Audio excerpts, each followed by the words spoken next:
Oh yeah, this is what I was worried about. This is... oh no. Oh no. Oh no no no.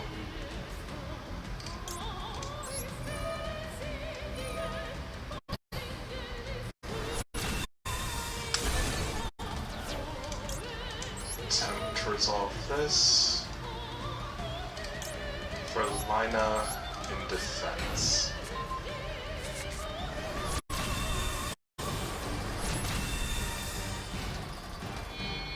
Wait.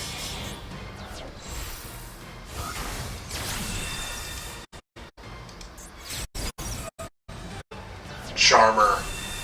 Charmer's her name, so she's not... How was that the first time I've come across that?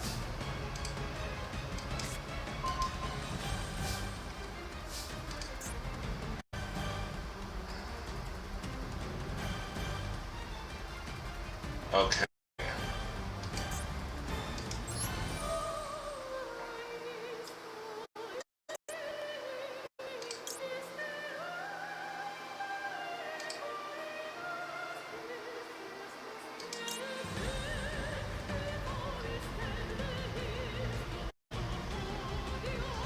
Make that monster you control.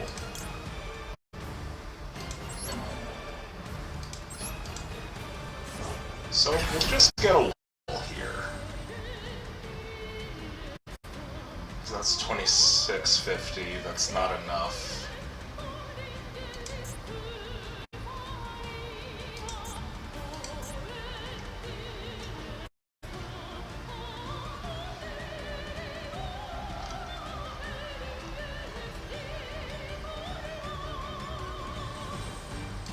Nothing I can make lines up. So we have to end here.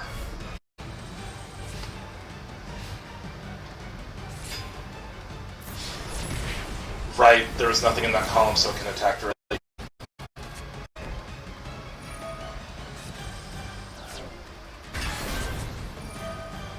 But now they've given me out. I may no longer have the out.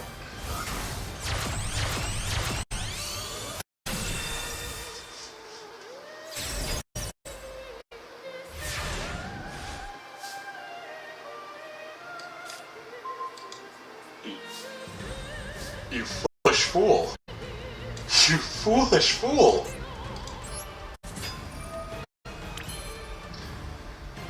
Why did that not...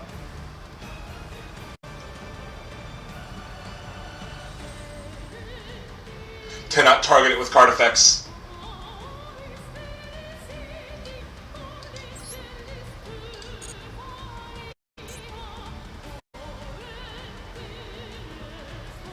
And I only have the one line, alright? Yep.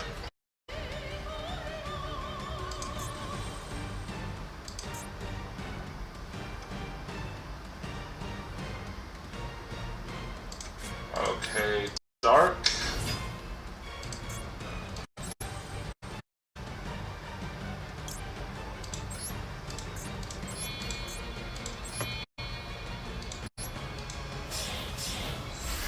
Make send names.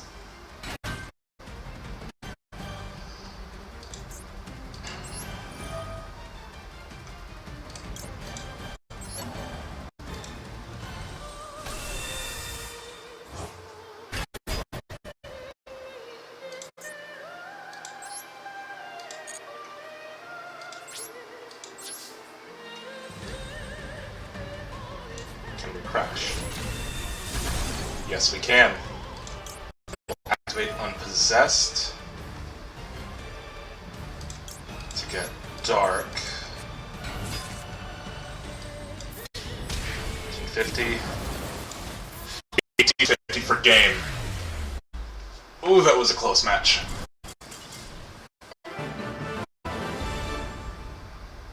Never give up until the last card is played.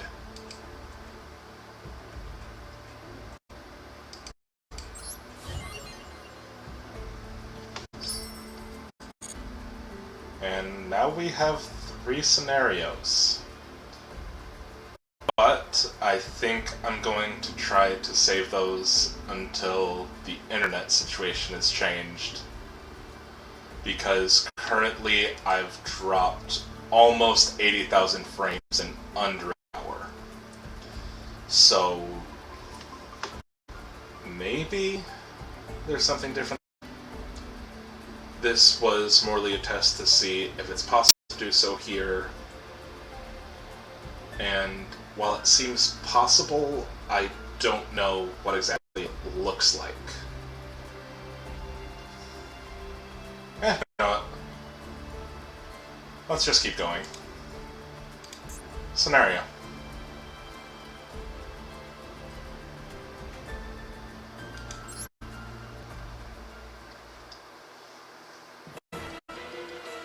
Arm and friends battled the Mech Knight Spectrum Supreme, the culmination of the Mech Knight's power, with all their might. As the tide turned in the battle, and Girsu gathered his strength and put his all into one decisive strike of his spear. However, his attack was parried by the Mech Knight Spectrum Supreme, opening a large hole in the wall. The already fragile ruins couldn't withstand the impact and began to collapse. Before the dust settled, so as not to be noticed by the Mech Knight Spectrum Supreme, Ningirsu directed a subtle glance towards Lee. Noticing his glance, Lee nodded slightly and slipped from the battlefield. She signaled her intention to infiltrate the base alone and rescue Eve. Lee flew feverishly before finally arriving at Eve. Eve breathed a sigh of relief when she saw Lee there unharmed.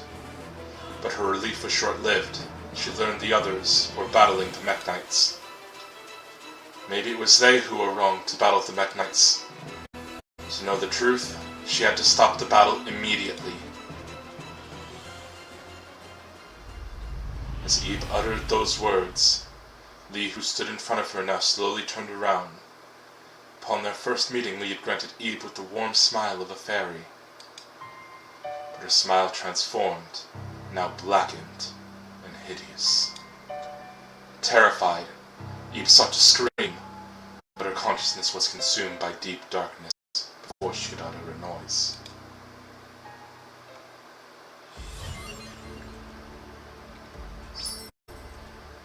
Never trust the Fae, never trust the Fae.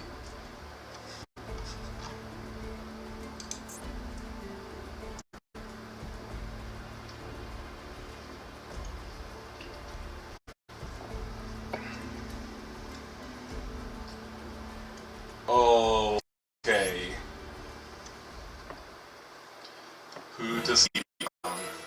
As Arm and the others continued to battle, all of a sudden, an explosion occurred within the facility. Immediately, Arm felt as if the World Chalice awakened again, though the feeling was now greatly intensified. Everyone on the battlefield stopped fighting, transfixed at that moment. Just then, a figure appeared. She was standing on the mountain of debris before them. It was the visage of Ib, unmistakable from head to toe. But her face betrayed something sinister.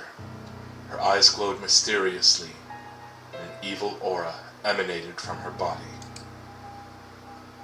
These signs suggested that the figure before them was not the Ib they knew. Her laughter was nothing like that of Ib. She now spoke to the confused group. I am Lee. This body is now mine. Sweet Ib was no longer there. The feminine resonance of her voice was now poisoned with a blooming dissonance. Arm and the others glared at her with confusion and anger. Meeting their gaze, nightmare corruptor Lee emitted a force field. The force field now forcibly absorbed the power of the World Chalice within Arum, the others, and now threatened to take their lives. However, it would be the Mech Knight Spectrum Supreme, who had been fighting to the death just moments before, who would rescue them. Throwing itself at them, the power of Ibli was so great that it caused the form of the Mech Knight Spectrum Supreme to become unjoined. Separated into 7, the Mech Knights were severely damaged. Then Ibli, with a familiar hand, proceeded to extract the cores from each of the Mech Knights, one by one. It is now clear there was great danger in Ibli possessing both the power of Ib as well as that of the ritual wand. Seeking to prevent this, the Mech Knight Blue Sky sought to transfer control of the wand to someone other than Ib. Showing considerable growth in battle, Arum was the one chosen as the wand's successor. Ibli's power created a shockwave that launched Arum to the edge of a cliff. Mech Knight Blue Sky stretched out its arm to help him. Wordlessly, their gaze met.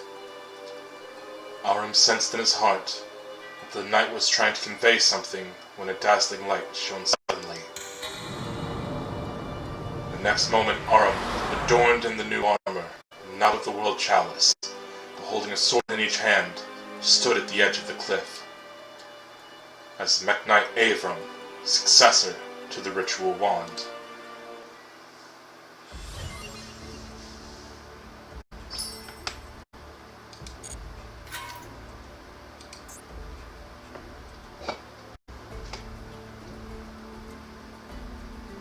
And Mech Knight Avram. A 2K vanilla.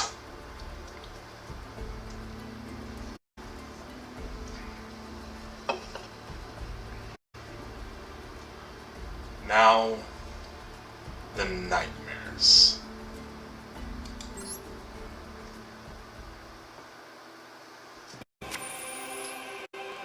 Once owned by Ib, the ritual wand was passed down through generations in the Forest of the Stars. It was the key to the fate of the stars, and held power to unlock the world legacies. In its second decision, Arum had been chosen to succeed the wand, not by the wand's controller Ib, but by the Mech Knights. Then the succession of the key was split into 2, just as its pair sword was. Knowing Ib, resting inside her, still possessed the key's power, Iblis set off to gain possession of the world lens before Arum could reach it. Arum chased after her, determined to stop her. However, in his path stood the Nightmare Beasts, born from the power contained in the cores that Iblis stole from the Mech Knights. Arum, having received his new powers, had to contend with the formidable strength of the 6 Nightmare Beasts. Now Ningirsu, who had rushed to Arum's side along with Imduk, said to him, "Hold them back. You go ahead." His voice was quiet, but resolute. Having lost the power of the world chalice, Ningirsu knew he would be powerless to stop Ibli, even if he could catch her. Without waiting for Arum's reply, Ningirsu leaped out, facing the beast, spear in hand. Nearly powerless, Ningirsu still deftly handled his spear, as if possessed. As the Nightmare Mermaid was crushed, all the beasts turned their heads toward the spear wielder in unison. He must have wanted to pursue his little sister more than anybody else. Arum took off to pursue Ibli and the world lance with the determination of Ningirsu as the wind in his sails. Left alone, Ningirsu continued to fight by himself, his roars echoing throughout the battlefield.